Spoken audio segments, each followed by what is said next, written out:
Ladies and gentlemen, welcome to this tier list of patch 7.39c Offlaners.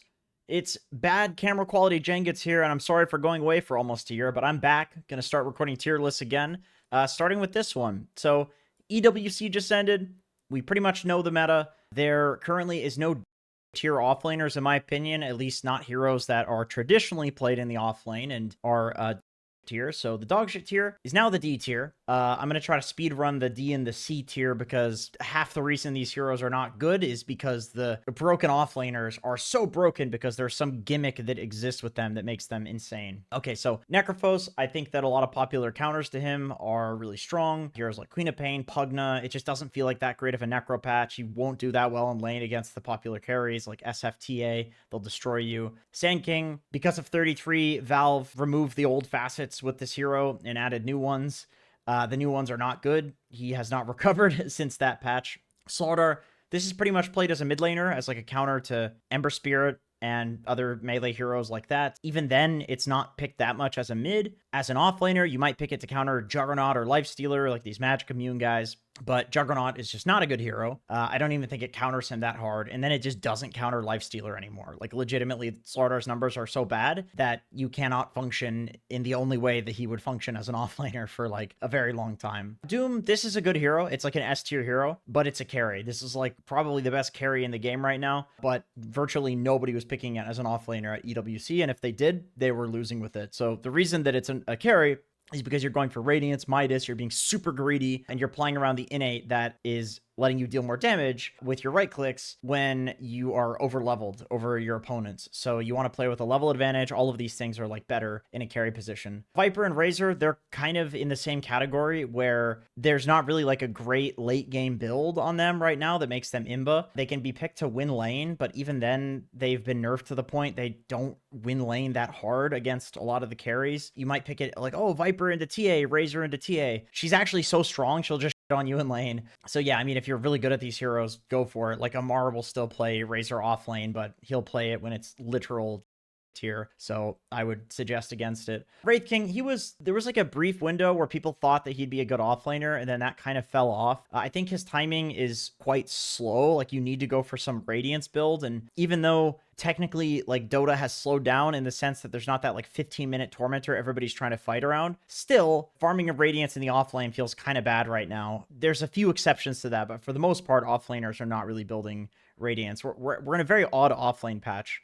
A lot of people were saying in EWC, there's like a lot of ways you can play it, but in my opinion, the really strong ones are Blade Mail Buyers and heroes that have some sort of gimmick. Venomancer, possibly a good hero. It's uncertain. Like, Saberlight was picking it a lot, and they would pick it into like a carry Doom, knowing that it's a carry Doom. So it was kind of a situational thing for them, but he popped off with it, with the new facet that your Plague Wards get your innate damage. It does do a lot of damage. It's just, I'm not entirely sure what the build is. It's probably still very situational. Like, this one needs to be figured out, but it might not be D tier. But for now, mostly people are running this as like a 4 or 5 still.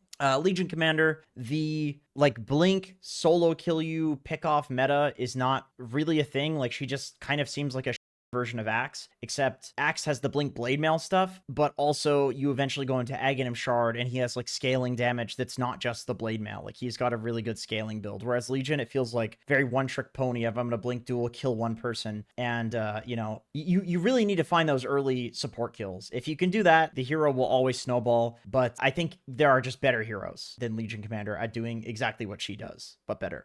Moving on to the C tier, we have heroes that are maybe not bad. Specialty heroes. Death Prophet was just unbelievably broken, and then they changed the Aghanim Scepter so that the ghosts no longer slow. With that being said, the ghosts still do a lot of damage when you go for, I think it's called Soul Collector, something like that. The Exorcism facet, it's still good. She does load of damage, but she's fallen off majorly because of this Aghanim Scepter change, because people were going for that a lot.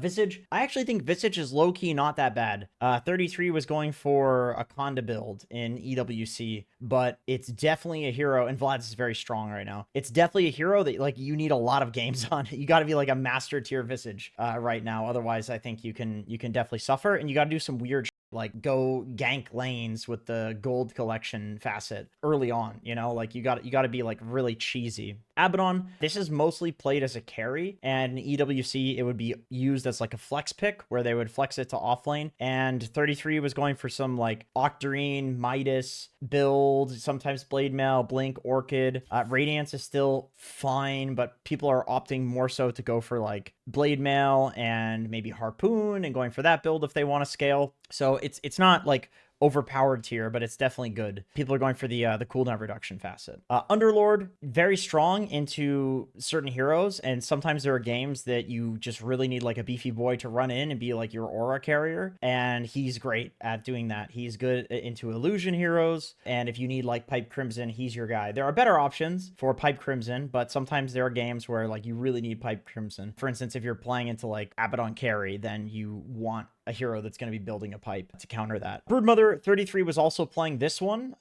It seems like there is some trend where people are trying the cheesy like last pick offlaners. He did last pick it, and the build was, I think it was like Orchid and some auras and you know, scaling universal hero item build. Like it's the same thing as it was before. There's nothing new about this hero that really makes it that broken, other than I do think the necrotic webs are good into certain matchups, but you have to get lucky. And it's not like necrotic webs is going to own like an SF or a TA in these popular carries, but I think Brood as a hero is strong, and if the carry meta were different and Brood countered the carries, then she'd actually be very high tier.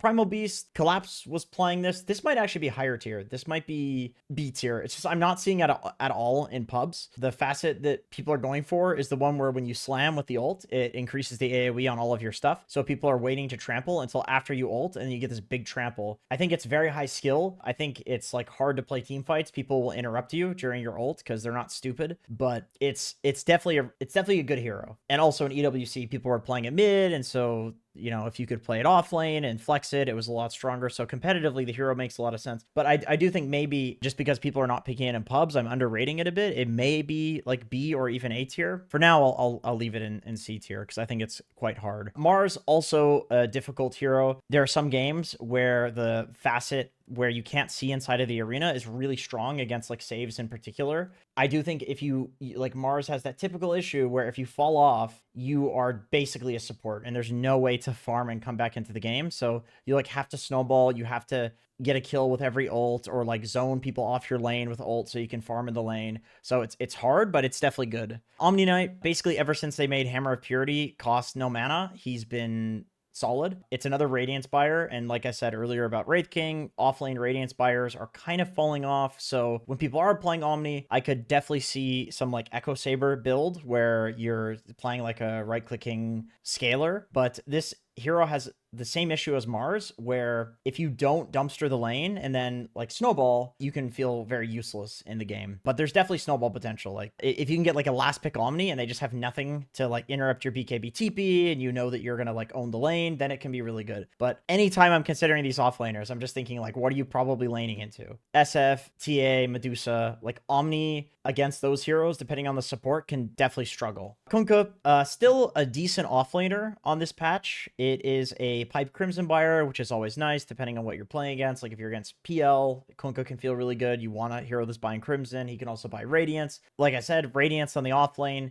People are leaning more towards auras now. It's not just like Radiance every game like it was before, but having the option to go for it if your game is good and if there are heroes that it counters, that's really good. The big nerf to this hero is the recent nerf where the range on his Aghanim Shard is terrible. Like the chaos and disruption that you would do in fights by using the Aghanim Shard was so important for this hero going into the late game, especially as an offlaner. Like the utility you would get from that was insane. You could legit fish people out of their base with that tidal wave, but now it's just not what it used to be. So he fell from like S or A tier to C tier, in my opinion. Okay, moving on to the B tier. These are all good heroes. I would say these are all decent. You have Brewmaster. This is pretty much the best Radiance buyer in the game currently, unless I'm forgetting something that we'll see in the later tiers. It's very good for disrupting fights. and sometimes you have some uncountered hero on the enemy team, like a Terrorblade, and you legitimately just want to like throw him up in the fights, or like a Tidehunter, you know? Like he's a really good answer to, we have this like unsolved hero, let's just pick something to disable it while we kill everything else. So that's always nice. But I will say Brewmaster, I think if you're not like excellent at him, he can suffer for sure. So be warned. Dazzle, I think Dazzle is an S tier hero. It is in every single game that I'm seeing in pro level pubs. It's really good as a 4. It's really good as a 3. It's being played mid. It's a good offlaner. I only put it in B tier because I don't know exactly what role it's supposed to be, but I know DM was trying to play this every single game in EWC. So it's gotta be good. His laning is so strong, and you use the ult, and I swear to God, it feels like people become immortal. The healing is insane from the hero. People were even trying to counter it. Like Falcons picked Ancient Apparition to try to counter Dazzle. You just ult the main guy in the back and then jump him, and it's quite difficult. So definitely very strong. Terrorblade, I still think this hero can be played as an offlaner. I think both facets are fine. I'm enjoying the one that makes your illusions cost health, because then you can skip going for the regen items and you can run around at low HP and sunder people. Great pipe buyer. You know, you press the Q on the enemy carry, you get like a better version of themselves, and that along with sunder, there's a lot of potential there. Doom carry is also quite popular, and the sunder is like one of 3 things in the game that allows you to heal through Doom. So I still think Terrorblade has a place in the meta. Lycan, one of the most annoying zoo heroes. Obviously, you haven't seen Beast yet in the list, and you could probably guess he's in the higher tiers. I think that's the best zoo hero, but Dom 2 has been buffed. It's very strong, especially now that Dom is a hero creep. It cannot be Midas. You cannot counter it with Crystal Maiden and like all these other, Marana, Pudge, these other heroes that would like counter Helm Dom heroes just don't counter it anymore because of the change to that. The facet people are going for is the one that extends your shapeshift duration when you get kills as well, and that one looks really good. But as with a lot of the heroes in this list, I will say it's hard to play, and if you're not good at it, you can definitely fall off. But if you're playing at some like Ringmaster Silencer, like these supports that you can just run down and they're paper thin and they can't do anything, this is like one of the most oppressive heroes in the game. Pango, probably the best team fighter in Dota. This was a very popular hero at EWC to just like round out a draft. His ult is innately very strong. People are going for the double jump facet to get extra shield. You can buy aura items on the off lane, but also people are just going for Aghanim Scepter Diffusal. And I think Diffusal is a very good item on this patch against a lot of the heroes that are popular. You know, Deuce is strong. Abaddon doesn't like to have his mana burned. So he's good. He's solid. Bristleback, I know there's the meme that like Amar the will not stop picking Bristle. I still believe that even though there are a lot of viable break mechanics in the game and that there's a lot of anti-healing, like Vessel is good, I still believe that if you go for the green facet Bristle, it is still good. It is still pickable. It is a very good utility hero. It is very annoying for kiting the enemy team. There's a chance it might be C tier. I might be overrating him a little bit because the pro players did it at EWC, and you know, I'm a little biased by having just been there and talking to them all about it. Tidehunter, excellent aura builder. Sometimes you can play this into a game where like they have all this like small damage instances and you legitimately will not die with Kraken Shell. And like if you can get it in one of those games, it's so strong. The Aghanim Shard is still one of the best disables in the game. Like you could even disable a Lycan. He can't run because the Aghanim Shard leashes him to a certain, I shouldn't say leash because that's a different mechanic, but the Aghanim Shard makes it so he can't run past a certain move speed, which is quite insane. Even like a Puck or a Queen of Pain getting leashed up by this is so annoying.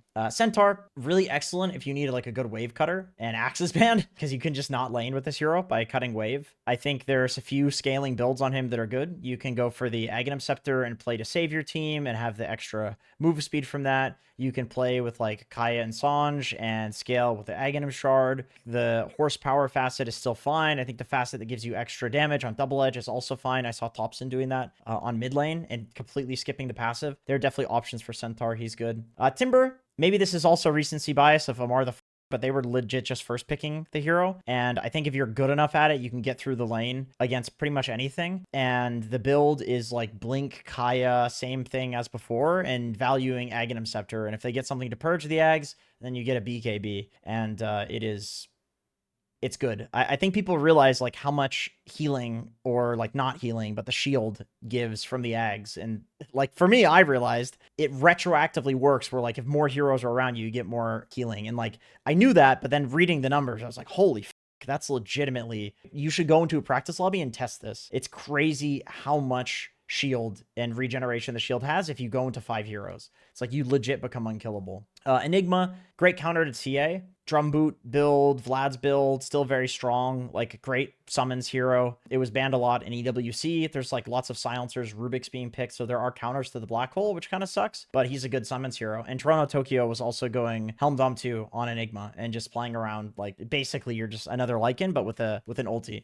Night Stalker, sometimes there are drafts where they have these really squishy supports like Dazzle, Oracle, stuff like that, and you need a hero that is just going to destroy the back lines or at least silence them. And also like Puck is the strongest mid in the game. Queen of Pain is really strong. I think it's just very easy right now to find a game that Night Stalker likes to be in, like heroes that Night Stalker can counter with the silence. Because they did nerf his laning. They reduced the regen on his nighttime regen buff innate thing that he has. So he's definitely worse than he was before, but it's, like I said, very easy to find a good Night Stalker game. Okay, moving on to the A and S tier. We'll do the A tier first. Beastmaster. This is the single best summons guy in the game because, well, basically you are Lycan once you get the Helm Dom 2, but then scaling into the late game, you have a BKB piercing disable, and your laning is very strong against a lot of the top carries. Like SF, you can kill in lane, TA, you dumpster in lane. Like that's where I think Beastmaster's strength really is. Monkey King, you'll dumpster in lane. His laning, because of the boar, is stronger than Lycan's, but then he does the same thing as Lycan, and then he has a BKB piercing disable going late game.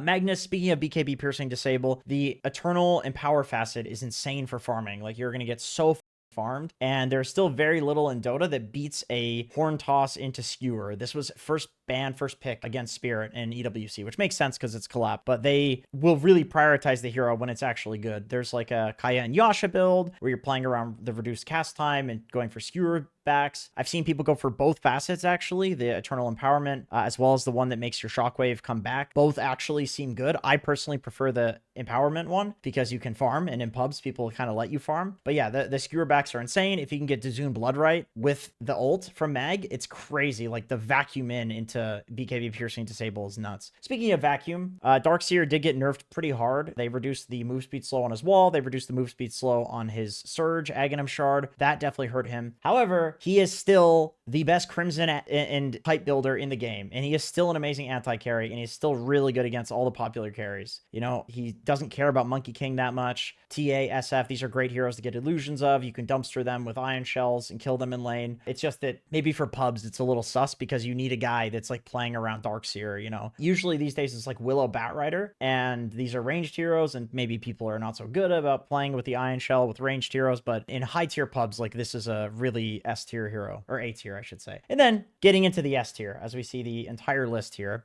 Dawnbreaker, everyone is just straight up rushing the Ags. It used to be like Blade Mail Ags, or like Pipe Ags, or just something first and then Ags, and people realize the Ags is just busted. Everyone is going Ags first. The reason for it is like BKB piercing disable instant almost across the map is crazy. People cannot TP away. If you want the easiest offlaner in the world to win Dota with, spam Dawnbreaker. You legit just sit in the safe lane, you go to wherever your team doesn't want to farm, you farm there, and then hey, a fight's happening, you ult in and you cock block the enemy team. It is so annoying. And you go for the facet that lowers the cooldown of all of your spells on your crit. You go for the crit talent at level 20, where you're reducing the amount of times you need to hit by 1. And I swear to God, try this in a game, you'll see it feels like the ult is permanently up, because every time you crit, it's reducing the cooldown on the ult. People are going Sanj and Yasha, Assault Cuirass, things where you attack faster and are lowering the cooldown of the ult. It's insane. Axe, the build on Axe is so funny. This gimmick, it's like I said, there's gimmicks with all of these heroes. The gimmick on Dawnbreaker is Ags is broken. With Axe, the gimmick is Ring of Protection, Ring of Protection, Ring of Protection build, send out a Tango on the courier, then build Chainmail, and you're basically playing around your W dealing a load of damage by only being level 1 because it scales with armor. The first person I saw do this was 33, and I was like, oh my god, this makes so much sense. It's so insane because Axe has really high base regen and he has really low armor, so this benefits him there, and then it makes your trading insane with the W even at just level 1. And the build is the same going late. It's like Blink, Blade Mail, BKB, Aghanim Shard as soon as possible. That should be an Aghanim Scepter. That's also a gimmick. Octarine Core going late. This is what Saberlight does. The Octarine Core call combo, like you can legit have like 3-4 battle hungers on people at once. Like you're going to be farming so much armor. The hero's insane. Queen of Pain, S tier hero in general. You get a Blade Mail. You blink in, you press every one of your abilities, they try to kill you, they can't kill you because you're reflecting damage with the blade mail and then life stealing off of it. It's crazy. Going late, there are two builds. There's Aghanim Scepter, and you're playing for these like long engagements, and you're going for the Scream of Pain talent at level 20. That's a good build. And then the build where you go for the ult cooldown talent at level 20, and then you get Refresher. That's also a good build. Both are insane. One is for playing long fights, one is for blinking in, having two BKBs with a Refresher, two ults, like 2,000 pure damage AoE. It's insane. Both are strong. One is for instant fights, one is for long fights. And she dumpsters pretty much everything in lane because she's Queen of Pain. So yeah, very, very solid hero. Undying, just a broken hero. Like late game, he's also an Octarine core buyer. 3 out of the 4 of the S tier offlaners are all Octarine core buyers. I think there's a trend there. It's a really strong item. Aghanim Scepter scaling into late game. The strength steal is insane. I think people underestimate how much damage it really does. You go for the decay cooldown talent as well, and you're just a menace in fights. Like legit, this hero can have like easily 10,000 HP. You die, you instantly respawn. You just have a free buyback. That's crazy. Your laning is super strong, and the amount of times I've seen somebody die to just the zombies spawning from the ult and hitting somebody, you don't need scaling items. You legitimately don't. Like I've seen a position 5 Undying get an ultra kill with this. It does so much damage. So yeah, very broken hero. Definitely going to get nerfed in the next patch. There it is, ladies and gentlemen. There's the entire tier list. Thank you for watching all the way to the end, including people that skipped to the end. Thank you too. Thank you for watching. I'll see you in the next one.